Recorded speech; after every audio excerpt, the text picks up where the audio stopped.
అంటే మీరు సర్పంచ్ స్థాయి నుంచి మార్కెట్ చైర్మన్ జిల్లా పార్టీ అధ్యక్షుడిగా వరకు పనిచేశారు. అన్ని చాలా పదవులు రైతు అధ్యక్షుడు కూడా పనిచేశారు. ఇన్ని రైతు రాష్ట్ర రైతు అధ్యక్షుడు కూడా ఉన్నారు. అన్నీ చేశారన్నమాట. తెలుగు రైతు అధ్యక్షుడిగా పనిచేశారు, అన్నీ చేశారు. అంటే ఈ మధ్య కాలంలో అంటే ఎమ్మెల్యే పదవి పక్కన పెట్టండి, అంటే సర్పంచ్, ఎంపీపీ, మళ్ళీ పార్టీ అధ్యక్షుడు అన్నీ చేశారు.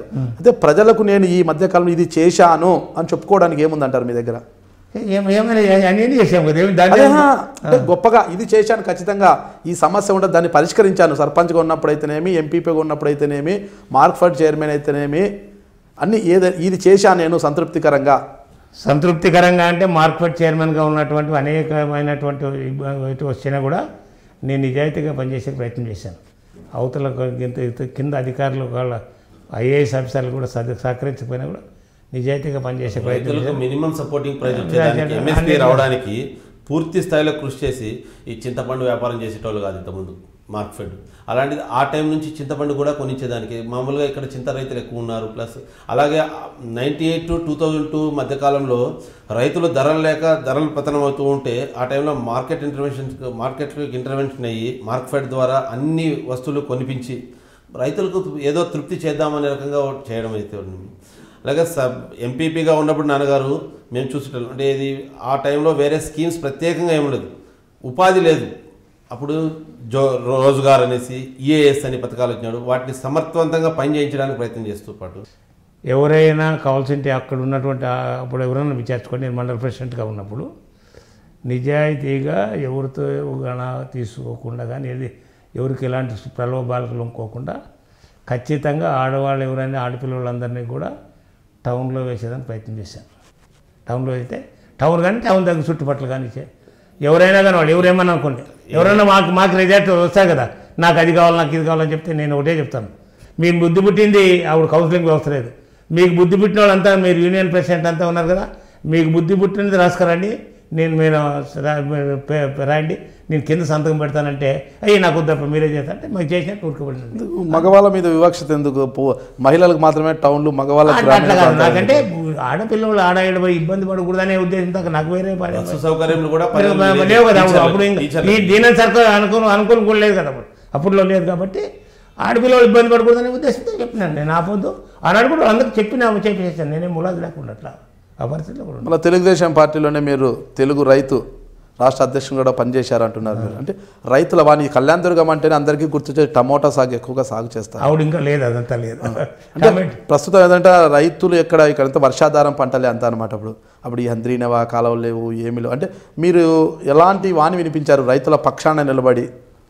చూడు సార్, అది అప్పుడు పరిస్థితి వేరు. ఏంటంటే అప్పుడు ఇవన్నీ ఏది లేదు. అప్పుడు పరిస్థితి ఏమంటే నన్ను జిల్లా ప్రెసిడెంట్ తప్పించినారు కాబట్టి కావాలని ఇచ్చిన తప్ప నేనేం కావాలని నాకు అది న్యాయం చేయలేను సార్ అని కూడా చెప్పేశాను. నేను ఎట్లంటే అక్కడ తిరగాలంటే నేను చాలా ఖర్చుతో కూడిన పని, నాకేం పెద్ద డబ్బు లేదు, మీరు నాకు కాకుండా వేరే వాళ్ళకి ఎవరికైనా ఇస్తే బాగుంటుందంటే లేవా చూడి తర్వాత అంటే 2 నెలల తర్వాత నాకు వద్దు సార్, 2 ఏళ్ళ తర్వాత వద్దు సార్ అని చెప్పినాను. అది వేరు విషయం. నేనైతే పోయినాను, అన్ని చోట్ల పోయినాను సార్. ఇంకా మీరు రైతు సంఘం నాయకుడిగా అంటే రైతు సంఘం అధ్యక్షుడిగా పక్కన పెడితే సుదీర్ఘకాలం పాటు అంటే 2000 సంవత్సరం నుంచి 2010 వరకు కూడా తెలుగుదేశం పార్టీ జిల్లా అధ్యక్షునిగా పనిచేశారు. అంటే ఏ రాజకీయ పార్టీ అయినా కూడా మొత్తం వర్గాలంటే వర్గ విభేదాలు, ఒక్కొక్కరికొక్క వర్గంగా ఉండేది, అట్లాంటి ఇవన్నీ కూడా అధినాయకునికి తల బొప్పి కట్టించండి. ఈ పరిస్థితులను మీరు ఎలా అధిగమించారు? అప్పట్లో సాధ్యమైనంత వరకు అన్నీ కూడా సమన్వయం చేసి అందరినీ కూర్చోబెట్టి మాట్లాడి, అట్లా లేకపోతే వాళ్ళ ఇంటి దగ్గర నాకేమీ బేసిజాలు లేవు, ఎవరింటి దగ్గర అవసరమైతే పోయి మాట్లాడించి ఇది ఇట్లా కాదు అట్లా అని చెప్పేవాడిని. చంద్రబాబు ఏం చెప్తే అది ఒక నాయకుడిగా కాకుండా ఒక కార్యకర్తగా ఆయన ఏం చెప్పినా కూడా అది పని చేసేటువంటి పరిస్థితి ఉంది నాకు.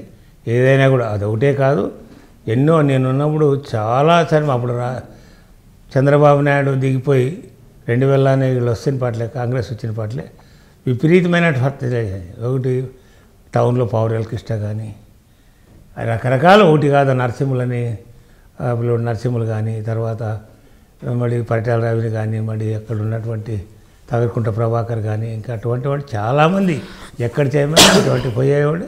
వాటి నుండి చంద్రబాబుతో డైరెక్ట్ మాట్లాడిన తర్వాత ఆయన ఏం చెప్పమంటే అది చేసేది, ఏం హామీ ఇవ్వమంటే అది ఇచ్చేది, అవి హామీ అమలు జరిగేదానికి ప్రయత్నం ఏది ఉంటే కూడా చేసేదానికి నేను పూర్తి స్థాయిలో ప్రయత్నం చేశాను. అప్పుడు పరిటాల రవీంద్ర గారు ఉండేవారు. పరిటాల రవీంద్ర గారు అంటే అప్పుడు ఫ్యాక్షన్ అంత గొడవ ఉండేది. అంటే ఆయనతో మీకు ఎలా ఉండేది, ఆయన నుంచి మద్దతు ఎలా ఉండేది మీకు?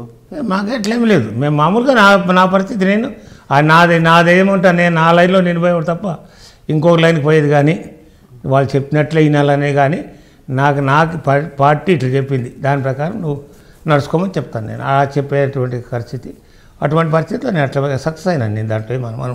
తొలి నుంచి కూడా ఇక్కడ నుంచి ఉరవకొండకు చెందిన పయ్యావల కేశవ్ గారికి పరిటాల రవీంద్ర కూడా వర్గ విభేదాలు ఉన్నాయి అంటుంటారు. అంటే ఇద్దరు కూడా ఒకే పార్టీలో ఉండేవారే, అంటే ఉప్పు నిప్పుగా ఉన్న వారిని మీరు ఎలా సమతూకంలో చూసేవారు? కరెక్టే, వాళ్ళతో వాళ్ళు మాట్లాడేది ఇది మాట్లాడేది, వాళ్ళతో ఆయనతో అవసరమైన ఆయనతో మాత్రం ఇంత అవసరమయ్యేది ఇట్లా మాట్లాడేది ఇట్లా మాట్లాడితే ఇట్లా జరుగుతుంది అని చెప్పేటువంటి వాడిని ఖచ్చితంగా చంద్రబాబు చెప్తే అది పోయేది ఆ లైన్లో పోయేటువంటి వాడిని. అంటే పరిటాల రవీంద్ర గారు అంటే కొద్దిగా మొండి మనిషి అనేవారు అప్పట్లో, అంతా ఆయన చెప్పిందే వేదరం అన్నట్లు. ఆ పరిస్థితుల్లో ఏదైనా మీరు పార్టీకి సంబంధించిన విషయాలు చర్చిస్తే ఇలా చేయాలి అంటే గిన ఆయన వినేవారా మీ మాట? వింటాడు, లేదంటే కూడా నేను వినాలబ్బా ములా లేదు చంద్రబాబు నాయుడు చెప్పినాడు అని చెప్తాడు నాకు అట్లా అభ్యంతరం లేదు, అట్లా వినాలది ఏం లేదు. ఈనాలో చంద్రబాబు నాయుడు చెప్పినాడు కాబట్టి మేము ఆయన ఏం చెప్తే అట్లా పోయేవాడు అని చెప్పేవాడు నేను. పరిటాల రవీంద్ర అప్పుడు బలమైన నాయకుడు, ఇక్కడ దానికి తోడు మీరు కూడా ఒక సీనియర్గా ఉంటూ పార్టీ అధ్యక్షుడిగా ఉన్నారు జిల్లాలో. అంటే కార్పొరేషన్ అప్పుడు కాంగ్రెస్ పార్టీ ఎందుకు గెలిచిందంటారు? కాంగ్రెస్ పార్టీ ఎందుకు గెలిచింది? అప్పుడు మున్సిపాలిటీగా ఉన్న ఇప్పుడు నూర్ మహమ్మద్ వీళ్ళంతా కూడా ఉన్నారు కదా, అంటే కాంగ్రెస్ పార్టీకి ఎందుకు పద్దెంగంటారు? మళ్ళీ అది కొన్ని కారణాలు కావచ్చు, అది వేరే కారణం నాకు తెలియదు. కానీ మొత్తం పైన టోటల్గా నేను పర్సెంట్గా ఉన్నవాడు జిల్లా పరిషత్ కూడా మేము కైవసం చేసుకున్నాం. మాకు 33 వచ్చినాయి, అవతలకు 31 వచ్చింది. కాకపోతే ఇక్కడ ఉన్నటువంటి ఇప్పుడు ఉన్నటువంటి దివాకర్ రెడ్డి కానీ ఈ జిత్తులమారి రఘువీరెడ్డి కానీ అప్పుడు ఏదో వాళ్ళు పర్చేజ్ చేసి అట్లా 200 తీసుకొని చేశారు. అప్పట్లో ఆయన కూడా కొంత పాత్ర ఉంది. ఎట్లా అంటే నన్ను అడిగితే నేను ఒకటే చెప్పినాను, చూడమ్మా నా అభిప్రాయం అయితే మనము కమ్మోడు ముగ్గురు అయినాము, నువ్వు ఎవరో చిన్న ఆయన కావాలంటావు, రామ్మూర్తి కావాలంట, అట్లా కాదమ్మా అట్లా వాడికే అవతల రెడ్లకే ఇస్తాం ఎవరన్నా కానీ అని అంటే, లేదన్నా మాకు ఇంత కూడా క్రియ లేకపోతే ఎట్లా అంటే, క్రియ అనేది నాకన్నా ఇంకెవరు లేరమ్మా, ఆయన అప్పుడు రావద్దని చెప్పినాను అని కూడా చెప్పినవాడు. నేను ములాది లేకుండా అట్లా మాట్లాడేవాడు. తర్వాత వాళ్ళని ఇష్టమమ్మ, నేను దాన్ని శుద్ధి పట్టించుకోలేదంటే ఎవరు సెలెక్ట్ చేశారు, అది వాళ్ళు అవతల పర్చేస్ చేసి వెళ్ళిపోయింది. ఇప్పుడు మీరు ఒక మాట అన్నారు, జేసీ దివాకర్ రెడ్డి ఉన్నారు, జేసీ దివాకర్ రెడ్డి గారిని దివాకర్ రెడ్డి అన్నారు, యువతలకు వచ్చేలాగే జిత్తులమారి రఘువీరారెడ్డి అన్నారు. ఎందుకు ఆయనకు ఆ బిరుదు ఇచ్చారు? ఎప్పుడు అట్లా అవడు కాబట్టి ఆయన ఉన్నది మాట్లాడతాడు. ఏది మా పార్టీ లేకుండా అవతలు ఉన్నా కూడా పార్టీ మాట్లాడతాడు. ఎవరు? దివాకర్ రెడ్డి. ఈయన అట్లా కాదు, జిత్తులమారే కదా, ఎవరు రఘువీరెడ్డి. ఇంకేం ఆయనకి అది ఇది అనేది ఏం లేదు, అన్నీ కూడా అట్లా అన్ని పోలి బంధుకు లేకుండా చేసేది, నాకు తెలుసు కదా. అందుకు మీరు ఇచ్చిన బిరుదు, అది ప్రజలు ఇచ్చిన బిరుదు, ప్రజలు ఇచ్చిన బిరుదు. అది ఇంకా సుళ్ళు మంత్రి అని కూడా అంటారు, అది కూడా ఉంది ఆయనకి. చూడ మంత్రి సుళ్ళు అంటారంటే అబద్ధం అంటే సుళ్ళు అంటారు. కన్నడలో సుళ్ళు అంటే అబద్ధం అనమాట, కన్నడలో సుళ్ళు అంటారు అబద్ధాలు. సుళ్ళు మంత్రి అని కూడా అంటారు. ఇక్కడ కన్నడ ప్రభావం ఎక్కువ ఉంటుంది మా ఏరియాలో. అలాంటి పరిస్థితుల్లో కన్నడలో సుళ్ళు అంటారు, సుళ్ళు మంత్రి అని కూడా అంటారు. దానికి కన్నడ ప్రభావం ఎక్కువ ఉంటుంది కూడా ఇక్కడ. మీరు ఎప్పుడైనా పిలిచారు అట్లా సుళ్ళు మంత్రి జిత్తులు? నేను మాట్లాడేదే లేదనుకో, అట్లా నాకు అది అలవాట్లేదు, అది కూడా చెప్తున్నా. వయసు అడ్డం వస్తుంది నాకు అట్లా మంత్రి అలవాట్లేదు. నాకేమన్నా ఏమో నమస్కారం అంటే నమస్కారం అనేవాడు తప్ప ఏమో బాగుండవని కూడా అనేవాడు కదా. వయసు రీత్యా మీరు రఘువీరెడ్డి గారు సమకాలికలే ఉంటారు, ఇంకా ఏం లేదు. నాకంటే చిన్నోడు ఆయన, 15 సంవత్సరాలు చిన్నోడు రఘువీరెడ్డి గారు. అంత చిన్నోళ్ళ మీకన్నా? నాకు 70 ఏళ్ళు. ఆయనకి ఎంత ఉండవు నువ్వు లెక్క చెప్పాలి, నాకు తెలుసు. నాకు 70 ఏళ్ళు, 70 రన్నింగ్. 1947 జూలై 23 నా డేట్ ఆఫ్ బర్త్. అంటే పరిటాల రవీంద్ర గారు బతికున్నప్పుడే మీరు పార్టీ అధ్యక్షునిగా ఉన్నారు అంటే? ముందు ఉన్నాను. పరిటాల రవి గారు చనిపోయే రోజు కూడా మీరు పార్టీ అధ్యక్షుడుగానే ఉన్నారు. అంటే ఆ రోజు మీరు ఎలా ఫీల్ అయ్యారు? పరిటాల రావు గారు చనిపోయే రోజు మీరు అక్కడ ఉన్నారా? ఉన్నాను, నేను ఆడే ఉన్నాను. ఎక్కడ అదే మీటింగ్ తోడి జరిగింది. ఆ మీటింగ్ లోపల మాట్లాడుతున్నాం అంతాను. ఉన్నటువంటి ఇప్పుడు కళా వెంకటరావు కానీ, ఆయన చనిపోయినటువంటి భూమానాగరెడ్డి కానీ, ఇట్లా వాళ్ళంతా కూడా ఉన్నారు. శోభానాగరెడ్డి కానీ వాళ్ళంతా కూడా ఉన్నటువంటి వాళ్ళంతా ఉండే కూడా మేము లోపల మేము పోతానమ్మా అని చెప్పి వెళ్ళిపోయి ఆయనకి చెప్పి వెళ్ళి బయటకు వచ్చినాడు. వాకిలేసుకొని మేము మాట్లాడుతున్నాం. ఇది శబ్దం అయితే బయటకు వచ్చినాం. నేను ఆయన ఇద్దరు బయటకు వచ్చినాం. వాళ్ళంతా ఇంక బయటకు కూడా రాలేదు. ఎవరు కళా వెంకటరావు ఇట్లా వాళ్ళంతా బయటకు కూడా రాలేదు. మేమే బయటకు వచ్చినాం, చూసినాము. ఇది ఘోరం అనుకున్నాము. అప్పుడు అంతా ధర్నాలు గిన్నాలు అన్నీ మేమే చేసామన్నీ. మొత్తం విపరీతమైన కేసులు కళ్యాణం మీదే ఉండాలి. నీకేం అట్లా ఇట్లా కూడా కాదు. నా కొడుకు ఉన్నాడు, నా ఎల్ల ఉన్నాడు కేసులో. నా కొడుకు ఏపకంటే సన్నోడు ఇంకోటి ఉన్నాడు. ఏం కేసులు పెట్టారు? మా మీద ఏం పెట్టలేదు కదా, ఏడు పెడతారా? నాకే నేను ఆడే ఉన్నాను కదా. మీ కొడుకు మీద చనిపోయిన రోజు జరిగిన చాలా మంది అభిమానంతో జరిగిన అల్లర్లలో అందరినీ ముఖ్యంగా తెలుగుదేశం వాళ్ళని వేధించాలనే లక్ష్యంతో అప్పుడు పేర్లు కలుసుకొని పేర్లు రాసుకున్నారు నీకు ఓటర్ లిస్టులో రాసినట్టు రాసి అందరు. నేను నాన్నగారు రోజు ఎస్పీ ఆఫీస్ ముందు ధర్నా చేస్తున్నాం, లేకపోతే మమ్మల్ని కానీ పెట్టేటోళ్ళేము. ఇక్కడ ఈ నియోజకవర్గంలో ఆ రోజు ప్రతి ఒక్కరిని ఇరికిచ్చారు. దాదాపు 500 మంది కేసుల్లో ఉన్నారు. అన్ని కేసులు ఇప్పటికి కూడా ఇంకా కొన్ని కేసులు నడుస్తూ ఉన్నాయి. పట్టాలు చనిపోయినప్పుడు జరిగిన అల్లర్లు. ఆయనంటే మంచి సానుభూతి, ఆయనంటే మంచి అభిప్రాయం ఉంది ఇక్కడ ఉన్న ప్రజలకి. అందరూ వచ్చారు, చేశారు.